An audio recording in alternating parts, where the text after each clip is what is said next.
Hello everyone, welcome to Spy classes. तो finally CBSE ने class 11th के लिए भी फिजिक्स का सिलेबस रिलीज़ कर दिया है फॉर द सेशन 2021 एंड 22। कि जब स्टार्टिंग में सिलेबस आया था तो उस टाइम उन्होंने फिजिक्स के अंदर 12th क्लास का सिलेबस दिया हुआ था। सिर्फ उस पर्टिकुलर लिंक पे 11th का सिलेबस था ही नहीं फिजिक्स में, बाकी सब सब्जेक्ट का दिया हुआ था, बट फिजिक्स का 11th का सिलेबस उस टाइम लिंक पे नहीं था। बट ये रिसेंटली अपडेट हो गया है लिंक, तो आपका क्लास 11th का भी अपडेटेड सिलेबस आ गया है फिजिक्स का टर्म 1 और टर्म 2 के अकॉर्डिंग। तो उस लेक्चर में मैं आपको कम्प्लीटली बता रहा हूँ कि किस तरह से इन्होंने टर्म 1 और टर्म 2 में सिलेबस को डिवाइड किया है और कौन कौन से टॉपिक्स हटाए गए हैं, क्या क्या चीज़ें आप लोगों को पढ़नी है। कंप्लीट स्ट्रैटेजी आपको इस वीडियो के एंड तक मिल जाएगी, तो इस वीडियो को कम्प्लीटली देखते रहें। अच्छा, एक बात और, कि सिलेबस में जो रिडक्शन हुआ है वो बिल्कुल सेम वैसा ही है जैसा 2020 और 21 वाले ईयर के लिए हुआ था। बिल्कुल सेम टू सेम रिडक्शन इस पर्टिकुलर ईयर के लिए भी उन लोगों ने करा है। बस फ़र्क इतना है कि सिलेबस को दो पार्ट में डिवाइड कर दिया, टर्म 1 और टर्म 2 में। जो चीज़ आपकी टर्म 1 में आ जाएगी वो फिर टर्म 2 में नहीं पूछी जाएगी, यानी आपको हाफ हाफ करके पूरे कंप्लीट सिलेबस को रिवाइज़ करना है, अच्छे से पढ़ना है। ठीक है, तो बात करते हैं कि टर्म 1 के सिलेबस की, कि सर टर्म 1 के सिलेबस में क्या क्या चीज़ें आएंगी। तो सबसे पहली बात तो ये है कि टर्म 1 होगा कब। तो सीबीएसई की गाइडलाइंस के अकॉर्डिंग टर्म 1 नवंबर दिसंबर के आसपास होगा।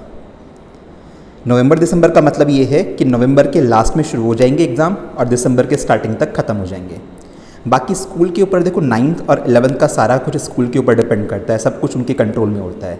तो हो सकता है कि किसी स्कूल में वो टर्म 1 15 नवंबर से स्टार्ट करवा दें, हो सकता है किसी स्कूल में 20 नवंबर से स्टार्ट हो, और हो सकता है किसी में 25 नवंबर के आसपास से स्टार्ट हो। समझ रहे हो ना। तो ये स्कूल के अपने आप ऊपर डिपेंड करता है। आप अपने लिए 15 नवंबर की डेट मान के चलिए ना, वर्स्ट केस कि 15 नवंबर में भी अगर एग्ज़ाम होते हैं स्टार्ट, तो उसके अकॉर्डिंग हम लोगों को अपना टर्म 1 15 नवंबर से पहले पहले कंप्लीट कर लेना है। और टर्म 1 आपका किस पैटर्न पे होगा, 90 मिनट का एग्ज़ाम होगा जैसा सीबीएसई ने बोला है, यानी 1.5 आवर का, और ये एमसीक्यू बेस्ड होगा। और ध्यान रखिएगा, यहाँ पे एमसीक्यूज़ बहुत बेटर क्वालिटी के डिज़ाइन होंगे, वो आपको इंटरनेट पर भी नहीं मिलेंगे। बाई चांस वर्स्ट केस में स्कूल नहीं खुल पाते और ये एग्ज़ाम 90 मिनट वाला आपका टर्म 1 घर से होता है, तो उस सिचुएशन में जब आपको क्वेश्चंस मिलेंगे वो क्वेश्चन आपको गूगल पे भी नहीं मिलेंगे। तो मतलब एनालाइज करके आपको खुद से अपने अकॉर्डिंग चीज़ों को करना है। और एमसीक्यू फिल करने के लिए क्या होगा, ओएमआर शीट का कॉन्सेप्ट दिया गया है। आपको ओएमआर शीट दी जाएंगी, जैसे क्वेश्चन नंबर 1 हुआ, 2 हुआ, सबके आगे 4-4 गोले होते हैं। काफ़ी स्टूडेंट ने ओएमआर शीट्स यूज़ भी करी होंगी, कई अलग अलग इंस्टीट्यूट्स के कॉम्पिटिटिव एग्जाम्स में होते हैं। तो जैसे फर्स्ट क्वेश्चन है, उसके ऊपर 4 ऑप्शन है ABCD, तो इनमें से तुम्हें जो ऑप्शन करेक्ट लगता है तुम उस वाले गोले को सर्कल करोगे। मान लिया सेकेंड में तुम्हें करेक्ट लगा ये, तो इस तरह से पूरी ओएमआर शीट फिल की जाएगी। अभी जो मल्टीपल चॉइस क्वेश्चन आएंगे अलग अलग टाइप के आएंगे, मतलब क्रिएटिविटी बेस्ड, स्किल के ऊपर बेस्ड, कि आप लोगों ने जो टॉपिक पढ़ा उसका रियल लाइफ एप्लीकेशन किस तरह से होता है, उसके ऊपर कोई क्वेश्चन डिज़ाइन कर लिया जाएगा। तो अल्टीमेटली जो कुछ आना है उसका कोर पार्ट आपकी एनसीईआरटी से ही बनेगा। तो आपको बहुत अच्छे से फोकस करना है अपनी एनसीईआरटी पे, और जो भी टॉपिक आप पढ़ते हो उस टॉपिक को एक वास्ट वे में आपको समझना है, ताकि उससे जुड़ी हुई सारी बातें आप लोगों को बहुत अच्छे से पता हो, उसके रियल लाइफ सिचुएशन में एग्जाम्पल किसी भी तरह से फिट करे वो क्वेश्चन को, तो आप कर पाओ। ठीक है ना। तो ये इस तरह का होगा। क्वेश्चन कितने आएंगे ये अभी डिक्लेरेशन नहीं किया है सीबीएसई ने, बस इतना बताया कि 90 मिनट का एग्ज़ाम होगा आपका, ये टर्म 1 एमसीक्यू बेस्ड। और एमसीक्यू बेस्ड एग्ज़ाम थोड़ा टिपिकल होता है, क्योंकि क्वेश्चन में एमसीक्यू में क्या होता है, क्वेश्चन का आंसर सही है तो पूरे मार्क्स, नहीं तो गलत 0, है ना। वहाँ पे तो ऐसा नहीं है ना कि तुमने थ्योरी में 4 नंबर का क्वेश्चन था और तुमने थोड़ा सा लिख दिया और तुम्हारा 2 मार्क्स तुम्हें मिल गए, ऐसा यहाँ पे नहीं है। यहाँ तो मार्क्स मिलेगा या फिर पूरा कट हो जाएगा। तो बहुत तरीके से तुम्हें अपने टर्म 1 के अंदर जो चैप्टर आ रहे हैं उनको बहुत सही से पढ़ना है, क्योंकि उनके ऊपर मल्टीपल चॉइस क्वेश्चंस डिज़ाइन होंगे, और वो ऐसे भी टाइप के हो सकते हैं। सुनना ध्यान से, फिलअप टाइप के, मतलब एक क्वेश्चन था उसमें कुछ सेंटेंस चल रहा है, बीच में उसने कुछ फिलअप छोड़ दिया और फिर कुछ सेंटेंस है, और इस फिलअप में पूछेंगे कि ABCD इन 4 में से कौन सी चीज़ यहाँ पर आनी चाहिए। तो ऐसा नहीं कि सिंपल वाले एमसीक्यू ही आएंगे, इनके साथ साथ वैरायटी ऑफ क्वेश्चन डिज़ाइन हो सकते हैं जिनके 4 ऑप्शंस आपको दिए जाएंगे। हाँ, इतना कंफर्म है कि 4-4 ऑप्शन ही होंगे सबके, और उनमें से एक ही करेक्ट होगा। ठीक है, नेगेटिव मार्किंग का कोई कॉन्सेप्ट नहीं होता बोर्ड्स में, तो नेगेटिव मार्किंग नहीं होगी। ठीक है, तो सिलेबस में तुम्हें दिखा देता हूँ। सिलेबस बहुत ही सिंपल सा है। आपके पास 2 बुक होती हैं, बुक 1 और बुक 2, है ना। पार्ट 1 पार्ट 2 में होता है फिजिक्स आपके पास। तो सिंपली इन्होंने टर्म 1 में क्या करा है, टर्म 1 में इन्होंने कंप्लीट आपकी बुक 1 डाली हुई है। देख लो सारे के सारे जितने भी चैप्टर हैं आपकी फर्स्ट बुक के तो हैं, तो टर्म 1 में आपकी कंप्लीट फर्स्ट बुक आएगी, कोई भी चैप्टर रिमूव नहीं किया गया है। फिजिकल वर्ल्ड पे भी क्वेश्चन एक ना एक ज़रूर बन जाएगा, क्योंकि ये चैप्टर भी इन्होंने नहीं हटाया। लास्ट ईयर इन्होंने फिजिकल वर्ल्ड को स्क्रैप कर दिया था, बट इस ईयर इन्होंने फिजिकल वर्ल्ड भी रखा हुआ है। तो कंप्लीट आपको फिजिकल वर्ल्ड से लेके सारे चैप्टर स्टडी करने हैं। मार्क्स का डिस्ट्रीब्यूशन तो मैं कहूँगा इतना इंपॉर्टेंट नहीं है, क्योंकि अक्सर हर एक स्कूल अपने अकॉर्डिंग मार्क्स डिवाइड करता है कि उसको कितना चैप्टर कितने मार्क्स का देना है, तो मार्क्स के ऊपर तो इतना ना जाएं। बट हाँ, टोटल ओवरऑल जो पेपर होगा वो कितने मार्क्स का होगा, वो 35 मार्क्स का बनेगा। ये बात आपको सबको पता है ना। टोटल 70 मार्क्स की थ्योरी होती है फिजिक्स में भी और केमिस्ट्री में भी और ऐसे ही बायो में भी, और 30 मार्क्स प्रैक्टिकल के होते हैं, मतलब बाकी आपका असेसमेंट प्रैक्टिकल सब मिला लो। तो ऐसे ही यहाँ पे टर्म 1 का जो तुम्हारा पेपर होगा वो पेपर 35 मार्क्स का होगा, जिसमें तुम्हारे ये सारी चीज़ें आएंगी।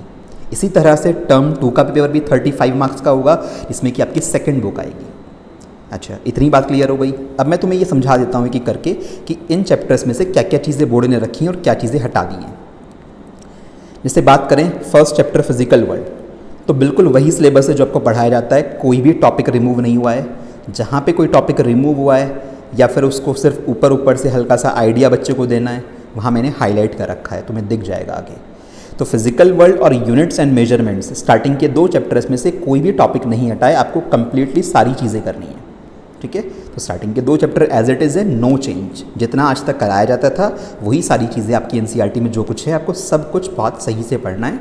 और एमसीक्यू बेस्ड क्वेश्चन है तो न्यूमेरिकल्स पर भी फोकस रखना पड़ेगा अच्छे से, और थियोरेटिकल कॉन्सेप्ट पर भी, थ्योरी बेस्ड भी एमसीक्यू बनते हैं। एसआई यूनिट पे एमसीक्यू बन जाएगा, डायमेंशंस पर एमसीक्यू बन जाएगा, समझ रहे हो ना। तो बहुत बारीकी से पढ़ना पड़ेगा आपको टर्म 1 को हैंडल करने के लिए, क्योंकि सब्जेक्टिव एग्जाम में तो फिर भी तुम थ्योरी लिख रहे हो, तो कुछ ना कुछ मार्क्स थोड़ा बहुत इधर उधर हो गया तो मिल जाता है। इस वाले में तो एमसीक्यू में तो गलत है तो भैया ख़त्म। और अलग अलग सेट्स बन के आएंगे, जहाँ तक है मतलब स्कूल वाले 2-3 सेट बनाएंगे, तो ऐसा भी नहीं कि तुम एक दूसरे से पूछ के कर पाओगे। तो बेटर है कि अपने भरोसे पे जाएं एग्ज़ाम में, क्योंकि अगर आपकी 11th की फिजिक्स अच्छी है तो आपको 12th में प्रॉब्लम नहीं होगी, और 11th की फिजिक्स आपने ऐसे ही निकाल दी तो 12th में फिर बैंड बजने वाली है, क्योंकि वहाँ तो बोर्ड होगा और बोर्ड में पेपर स्कूल तो बनाएगा नहीं। तो इसलिए बेटर है कि 11th को बहुत सीरियसली लेके अच्छे से पढ़ें। बहुत से स्टूडेंट 11th में केयरलेस हो जाते हैं कि 11th ही तो है, स्कूल के एग्ज़ाम्स होने हैं, स्कूल वालों को पेपर बनाना है, पास तो हो ही जाएंगे। भाई पास तो तुम हो ही जाओगे, ना थोड़ा ना भी पढ़ो, बट 12th आपकी ख़राब हो जाएगी, और उसके चक्कर में फिर आगे के फर्दर कॉलेजेस में जो एडमिशन होते हैं तो उसमें 12th के मार्क्स बहुत इंपॉर्टेंट होते हैं। तो इसलिए बेटर है कि अपनी 12th अच्छा करना चाहते हो, और स्पेसिफिकली जो बच्चे जेई नीट को क्रैक करना चाहते हैं तो उनको तो पता है जेई नीट के लिए तो कोई 11th 12th नहीं होता ना, वहाँ तो 11th 12th कुछ अलग अलग नहीं है। वहाँ तो फिजिक्स केमिस्ट्री मैथमेटिक्स अगर जेई की बात कर रहे हो, और फिजिक्स केमिस्ट्री बायोलॉजी अगर आप नीट की बात कर रहे हो, तो वहाँ तो सारा ही पढ़ना होता है, पूरा 11th और पूरा 12th। यहाँ तो तुम्हें 11th भी 2 पार्ट में करके पढ़ाया जा रहा है, और इसी तरह से होप्स हो कि नेक्स्ट ईयर भी अगर यही रहा तो 12th को भी 2 पार्ट में करके पढ़ाया जाएगा। खैर, अब चैप्टर 3 की तरफ आते हैं। तो chapter 3 motion in a straight line, इसमें से क्या हटा है, तो मैं कहूँगा कुछ खास नहीं हटा। ओवरऑल में अगर आप देखो तो एक ही छोटा सा टॉपिक फ्रेम ऑफ रेफरेंस, जिसमें inertial frame of reference, non inertial frame of reference, इनकी मेन डिटेल आपको न्यूटन्स लॉज ऑफ मोशन में ही दी जाती है। तो यहाँ पे ये टॉपिक इतना डिटेल में वैसे भी नहीं पढ़ाया जाता, तो इसके हटने ना हटने का कोई फ़र्क नहीं पड़ा। फिर motion in a straight line के आगे देखो कॉलन लगा हुआ है ना, motion in a straight line ये टॉपिक का नाम नहीं है, इसके आगे है टॉपिक का नाम। तो एक तो ये है पोजीशन टाइम ग्राफ, और स्पीड और वेलोसिटी के कॉन्सेप्ट। अब स्पीड और वेलोसिटी को तो बच्चा 9th क्लास में भी पढ़ लेता है, ये इतने टफ टॉपिक हैं भी नहीं। तो स्पीड और वेलोसिटी वाला टॉपिक इन्होंने हटा दिया, और पोजीशन टाइम ग्राफ तो आपको वैसे भी पढ़ना पड़ेगा। अगर आपको एक्सटी ग्राफ नहीं आता होगा तो आप इससे वीटी ग्राफ कैसे बनाओगे, समझोगे ना ही आप एटी ग्राफ पढ़ सकते हैं। मतलब कुल मिला के पोजीशन टाइम ग्राफ हटने ना हटने से कोई फ़ायदा थोड़ी ना होता है, आपको इसके बिहाफ पे वीटी और एटी तो बनाना आना चाहिए ना। तो आपको पता है कि अगर आपके पास पोजीशन टाइम ग्राफ की कोई इक्वेशन है तो तुम उसके हिसाब से उसको डिफरेंशिएट करके वेलोसिटी में कन्वर्ट कर सकते हो, और वहाँ से एक्सेलरेशन में कन्वर्ट कर सकते हो। तो ओवरऑल कोई खास टॉपिक नहीं, छोटा सा थियोरेटिकल टॉपिक जिसकी understanding Newton's law of motion में आपको वैसे भी चाहिए होगी, ये हटा है। तो हटना ना हटना ही की बात है, और 2 छोटे छोटे से टॉपिक, बाकी कुछ नहीं है। बाकी कंप्लीट आपका 3rd chapter everything is there. ठीक है, सब कुछ आपको पढ़ना है अच्छे से डिटेल में यहाँ पे। तो मतलब फिजिक्स में ज़्यादा चेंज कुछ नहीं हुआ, ऐसा है थोड़ा थोड़ा एक एक 2 टॉपिक सब चैप्टर से हटे, और कुछ चैप्टर से तो कुछ भी नहीं हटाया गया। ठीक है, तो इतना कोई मेजर चेंज नहीं है। मैं मुश्किल से बोलूँगा 10% रिडक्शन हुआ है ओवरऑल सिलेबस में फिजिक्स के पॉइंट ऑफ व्यू से। तो बस चैप्टर 4 जैसा कि मैंने पहले भी बोला था, मोशन इन अ प्लेन, इस चैप्टर से ना तो लास्ट ईयर कुछ हटाया गया था, ना ही इस ईयर कुछ भी हटाया गया है। फुल चैप्टर कंप्लीट सिलेबस में है, पूरा वेक्टर, पूरा प्रोजेक्टाइल मोशन और रिलेटिव वेलोसिटी 2 डायमेंशन वाली, जिसमें रेन मैन प्रॉब्लम और रिवर स्विमर प्रॉब्लम्स आती हैं। ठीक है, देखो यहाँ पे है वो टॉपिक रिलेटिव वेलोसिटी का, तो कंप्लीट सिलेबस में है, कोई टॉपिक इस चैप्टर से नहीं हटा। ठीक, चलिए नेक्स्ट पे चलते हैं। लॉज ऑफ मोशन में बात करूँ, चैप्टर 5 लॉज ऑफ मोशन, तो इसमें सीबीएसई ने ये बोला है कि स्टार्टिंग के जो ये कॉन्सेप्ट होते हैं ना थ्योरी बेस्ड, जैसे फोर्स के बारे में हो गया, इनर्शिया हो गया, न्यूटन का first law, second law, third law के थ्योरी वाले स्टेटमेंट हो गए, है ना, इम्पल्स हो गया, मोमेंटम हो गया, मतलब थ्योरी वाले पॉइंट ऑफ व्यू से उन्होंने बोला है कि इसके ऊपर कोई क्वेश्चन नहीं पूछे जाएंगे। बस बच्चे को ये कॉन्सेप्ट थोड़ा शॉर्ट में एक्सप्लेन कर दें ताकि उसको रिकॉल हो जाए कि उसने 9th क्लास में ये सारी चीज़ें कैसे कैसे पढ़ी थी।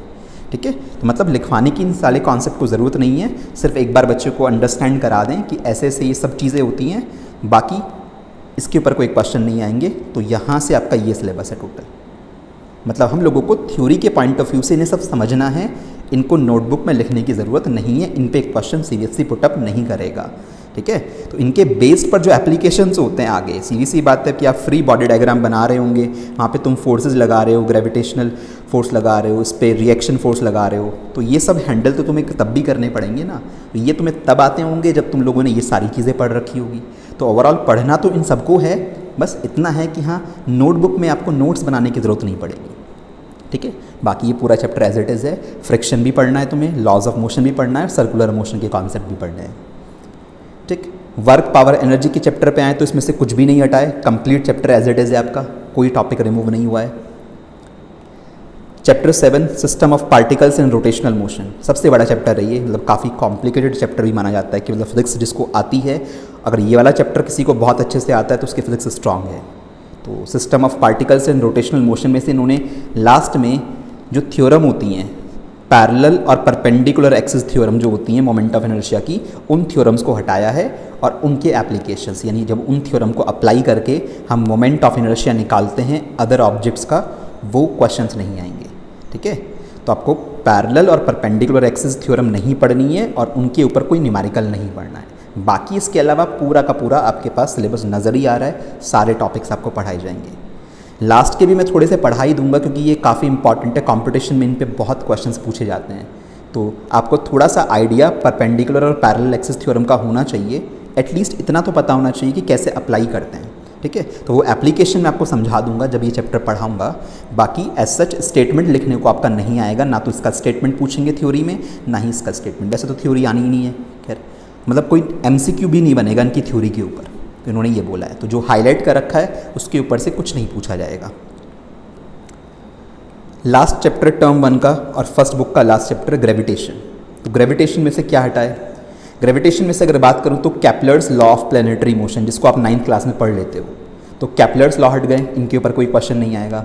दूसरा एक्सेलरेशन ड्यू टू ग्रेविटी यानी स्मॉल जी, स्मॉल जी का कोई थियोरेटिकल पार्ट, स्मॉल जी की लाइक डायमेंशन, इस तरह की कोई चीज़ वो नहीं पूछेंगे। उन्होंने बोला है ये जो हाईलाइट कर रखा है ना एक्सेलरेशन ड्यू टू ग्रेविटी, इस वाले सेक्शन को सिर्फ ब्रीफली एक्सप्लेन कर दें स्टूडेंट को, बाकी कोई ज़रूरत नहीं है। ठीक है, कैप्लर लॉ तो हट गए, इसको तो एक्सप्लेन ही नहीं करना है, इसको यूज़ ही नहीं करने हैं, आपको पढ़ने ही नहीं है। बाकी जिस पे मैंने मार्क करके लिखा हुआ है वो टॉपिक आपको थोड़ा सा समझा दिया जाएगा। ठीक है, तो वही है कि स्मॉल जी तो तुम पढ़ोगे ही, बिना स्मॉल जी के ग्रेविटेशन का क्या मतलब? ये तो मतलब बिना मतलब का टॉपिक हुआ ना हटाना कि इसको ब्रीफली एक्सप्लेन करो, ये तो वैसे भी एक्सप्लेन ही होना है। स्मॉल जी है, अर्थ की सरफेस से कुछ हाइट ऊपर जाने पे, कुछ डेप्थ नीचे जाने पे किस तरह से स्मॉल जी में चेंजेस होंगे, वो तभी तो समझ में आएगा जब तुम्हें स्मॉल जी के बारे में पता होगा सब कुछ। तो मतलब ये तो पढ़ना ही है। तो ओवरऑल इन शॉर्ट इस चैप्टर से सिर्फ एक टॉपिक हटा है, कैप्लर्स लॉ, बाकी पूरा चैप्टर आपको पढ़ना है। ठीक है, आई होप टर्म 1 में तुम्हें सारी बातें समझ में आ गई, बहुत कम चीज़ें हटी हैं, बाकी तो सब कुछ एज इट इज़ है। ठीक है ना, this has been completed for term 1। Term 2 की बात करें तो टर्म 2 सीबीएसई ने बोला है कि आपका मार्च के आसपास कराया जाएगा, हो सकता है स्कूल वाले फेब के एंड में ही करवा लें, समझ रहे हो, क्योंकि स्कूल के ऊपर डिपेंड करता है। और ये 2 आवर्स का एग्ज़ाम होगा सब्जेक्टिव, 3 आवर्स का नहीं होगा, 2 आवर्स का सब्जेक्टिव एग्ज़ाम होगा। सब्जेक्टिव में वही जो आज तक आता था, case study based questions, assertion reason भी आ सकते हैं, short answer, long answer, derivation, proof, सब कुछ, मतलब एवरीथिंग 2 आवर्स में वो जिस तरह से भी पूछेंगे। तो 2 घंटे का सब्जेक्टिव एग्ज़ाम होगा, कॉपी पे आपको लिखना होगा। कितने मार्क्स का? वही 35 मार्क्स का होगा। बस इसमें जब आप ये टर्म 2 देने जाओगे तो इसमें आपकी फर्स्ट बुक नहीं आएगी, टर्म 1 का कोई चैप्टर नहीं आएगा। फिर से ये रिलैक्स हो जाएगा आपको कि ईयर के एंड में जो ये सेकंड आप एग्ज़ाम दोगे दूसरा, तो इसमें दोबारा से आपको पूरी बुक नहीं पढ़नी है, हाफ पार्ट पढ़ना है। यानी सारा का सारा जो सिलेबस है टर्म 2 का वो 35 मार्क्स का है, और उसमें आप देख लीजिए आपकी कंप्लीट सेकंड बुक है फिजिक्स का पार्ट नंबर 2। ठीक है, कौन कौन से चैप्टर? वही सारे चैप्टर हैं, चैप्टर कोई नहीं हटा पूरा। एक एक करके बता देता हूँ कि किस चैप्टर में से क्या क्या चीज़ें बची हैं, क्या हटाई गई हैं। टोटल 35 मार्क्स का पेपर होने वाला है।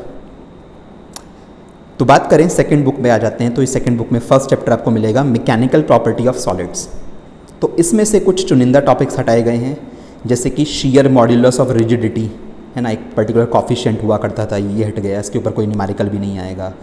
पॉइजन रेशो, इलास्टिक एनर्जी, तो ये कुछ 2-3 टॉपिक हटे हैं। इसमें से इलास्टिक बिहेवियर तो आपको वैसे भी पढ़ना ही है, क्योंकि चैप्टर तो तभी समझ में आएगा, तो इसका तो एक ही बात है, हटना ना हटना।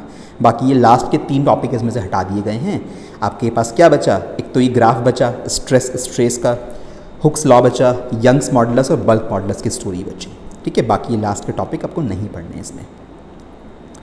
बात करें नेक्स्ट चैप्टर पे, मैकेनिकल प्रॉपर्टीज़ ऑफ फ्लूइड्स। काफ़ी बड़ा चैप्टर है, पूरा एज इट इज़ है, कोई भी टॉपिक नहीं हटा इसमें से। देख रहे हो, कहीं पर भी कुछ हाईलाइट नहीं है। तो मैकेनिकल प्रॉपर्टीज़ ऑफ फ्लूइड्स आपको पूरा कंप्लीट पढ़ना है। चलिए नेक्स्ट पे आते हैं, थर्मल प्रॉपर्टीज़ ऑफ मैटर। अगर बात करूँ मैं थर्मल प्रॉपर्टीज़ ऑफ मैटर की, तो इसमें जो हाईलाइट कर रखे हैं मैंने पर्पल कलर से, यहाँ पे कुछ हाईलाइट है और यहाँ पे कुछ हाईलाइट है। तो सीबीएसई ने ये बोला है कि इन्हीं दोनों, मतलब हीट और टेम्परेचर के टॉपिक को, और इसी तरह से हीट ट्रांसफ़र के जो मेथड होते हैं, कंडक्शन, कन्वेक्शन और रेडिएशन, इन तीनों मेथड्स को स्टूडेंट को ब्रीफली एक्सप्लेन कर दिया जाए। इनके ऊपर ज़्यादा डिटेल्स नहीं पढ़नी है। लाइक जैसे कंडक्शन में प्रूफ वगैरह भी होते हैं, डेरिवेशंस वगैरह आते हैं, तो वो आपको नहीं पढ़ने हैं। कन्वेक्शन तो वैसे भी थ्योरी बेस्ड ही था, रेडिएशन भी थ्योरी बेस्ड है, इसके ऊपर रेडिएशन के जो लॉज वगैरह हैं वो आगे हैं सिलेबस में, but radiation as a topic आपको नहीं पढ़ना। ठीक है, तो हीट और टेम्परेचर के बेसिक कॉन्सेप्ट, इनका कोई डिफरेंस नहीं पूछा जाएगा आपसे कि हीट और टेम्परेचर में क्या डिफरेंस है।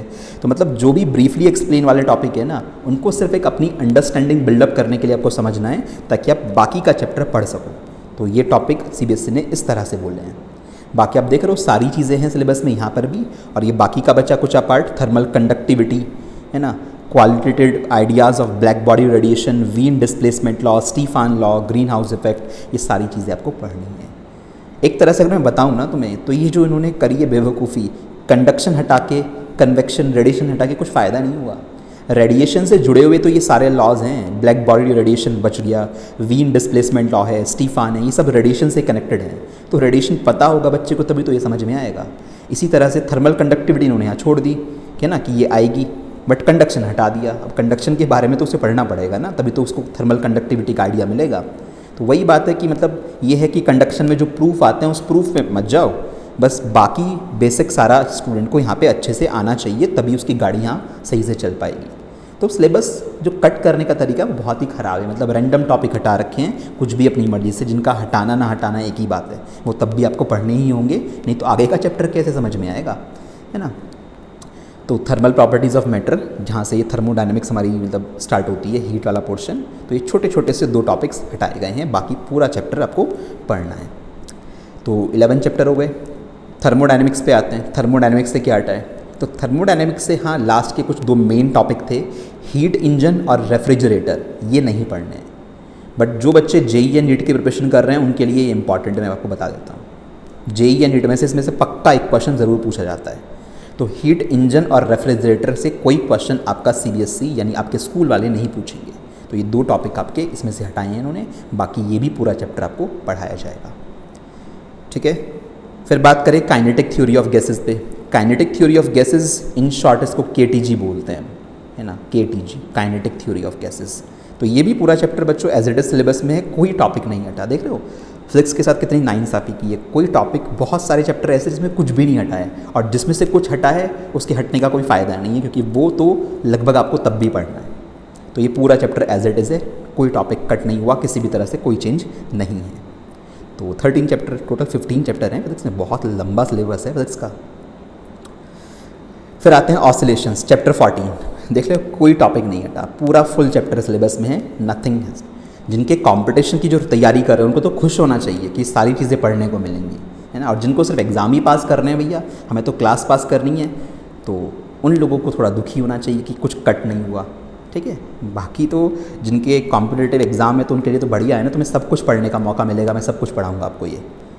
तो ऑसिलेशंस पूरा चैप्टर फुल है, नथिंग हैज़ बीन डिलीटेड, कुछ नहीं हटा। फिर लास्ट चैप्टर वेव, तो वेव में से हाँ अगर मैं तुम्हें बताऊँ एक मेजर टॉपिक डॉपलर इफेक्ट ये हटाया गया है। ये अपने आप में कंप्लीट टॉपिक था, इस पर न्यूमेरिकल्स थे, कंपटीशन में ही ज़रूर आता है, तो बच्चे जेई या नीट वाले इसको आप अलग से आपको पढ़ना पड़ेगा, है ना। मतलब मैं नहीं पढ़ाऊँगा क्योंकि ये सिलेबस में नहीं है, सीबीएसई के अकॉर्डिंग पढ़ाना है मेरे को। तो डॉपलर इफेक्ट जेई या नीट में आता है, वैसे आपको नहीं पढ़ना, अपने 11th में नहीं पूछा जाएगा आपसे स्कूल में। और एक ये जो टॉपिक हटाया है इन्होंने फंडामेंटल मोड और हार्मोनिक्स, ये बेवकूफ़ी करी है इन्होंने। इसके हटाने ना हटाने का कोई फ़ायदा नहीं है, क्योंकि फंडामेंटल मोड और हार्मोनिक्स तुम्हें नहीं पता तो तुम ऑर्गन पाइप नहीं पढ़ सकते। भाई ऑर्गन पाइप इन्होंने छोड़ दिया कि ये पढ़ रहे हैं, बट ये हटा दिया। भैया ये तो बच्चों को पता नहीं होगा तो ऑर्गन पाइप में क्या करेगा। तो ये तो एक ही बात है, तो तुम्हें पढ़ना वैसे भी पड़ेगा, समझ रहे हो। मतलब वही कह रहा हूँ, सिलेबस रैंडम ऑर्डर में कुछ भी हटा रखा है जो मन चाहे। कुछ जगह पे गिनती के कुछ टॉपिक्स हैं जो समझ में आते हैं कि चलो डॉपलर इफेक्ट हटाया, इसका किसी और से कोई कनेक्शन नहीं था, है ना।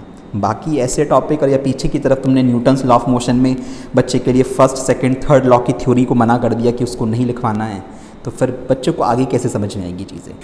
हाँ वो बात अलग है कि बच्चे ने 9th में पढ़ रखा है, बट हर स्टूडेंट तो नहीं पढ़ता ना 9th में। भाई कई स्टूडेंट ऐसे हैं जो नहीं पढ़ते फिजिक्स को बिल्कुल भी, 9th में उन्हें पता ही नहीं होता 9th में क्या था। तो स्टिल हम लोग जितना जहाँ पे ज़रूरी होगा सब कुछ डिटेल में देखेंगे, ठीक है। तो टर्म 1 का बच्चों आप लोगों को ध्यान रखना है, टर्म 1 का पेपर आपका MCQ बेस्ड होना है, तो आपको उसी के हिसाब से प्रिपरेशन करनी है।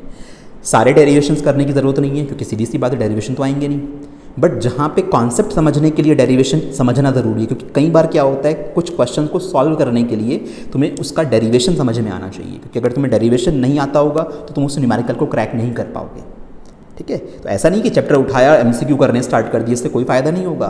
भाई MCQ तो पहले कंपटीशन के एग्ज़ाम्स में भी आते थे, वहाँ पे क्या बच्चे को सिर्फ और सिर्फ MCQ ही कराए जाते हैं कोचिंग में, कॉन्सेप्ट नहीं पढ़ाएगा टीचर। पहले तो पूरा चैप्टर अच्छे से समझाएगा ना, सारे टॉपिक समझाए जाएंगे बढ़िया से, और उसके बाद क्वेश्चंस की तरफ मूव ऑन होंगे हम लोग। तो वही बात है कि आपको अपने बेसिक जितने भी हैं ये सारे अच्छे से रखने हैं, हर टॉपिक को बहुत सही पढ़ना है, चाहे उसका न्यूमेरिकल पोर्शन हो उस पर भी क्वेश्चन बनेंगे, चाहे उसका थ्योरी वाला पोर्शन हो उस पर भी क्वेश्चन बनेंगे। बस ये है कि किसी में डेरिवेशन है तो वो डेरिवेशन करने को नहीं आएगा। अगर टर्म 1 की बात करें, टर्म 2 में तो सब कुछ आएगा, टर्म 2 में तो सब्जेक्टिव एग्जाम होना है, तो टर्म 2 को उसके हिसाब से पढ़ेंगे। तो मैं यही करूँगा कि टर्म 1 में जहाँ जहाँ पे डेरिवेशन मुझे लगेगा कि ये ज़्यादा ज़रूरी नहीं है, तो वहाँ पे हम डेरिवेशन ना पढ़ के सीधा कॉन्सेप्ट पर ध्यान देंगे, ठीक है। तो उसी के अकॉर्डिंग स्ट्रेटजी होगी, और फिर बाद में हम कई सारे MCQs भी वहाँ पे सॉल्व कर रहे होंगे, हर टाइप की तैयारी तुम्हारी करा दी जाएगी। तो इसी के अकॉर्डिंग लग जाओ प्रिपरेशन में। जो स्टूडेंट अभी भी बहुत पीछे चल रहे हैं थोड़ा बूस्टअप कीजिए, अभी आपको बहुत सारी चीज़ें पढ़नी है। फिज़िक्स का सिलेबस बहुत वास्ट होता है, और आप देख रहे हो 10% मुश्किल से रिड्यूस हुआ है, तब काफ़ी सारी चीज़ें ऐसी हैं जो आप लोगों को पढ़नी है, ठीक है ना। तो तब तक के लिए बाय बाय, टेक केयर।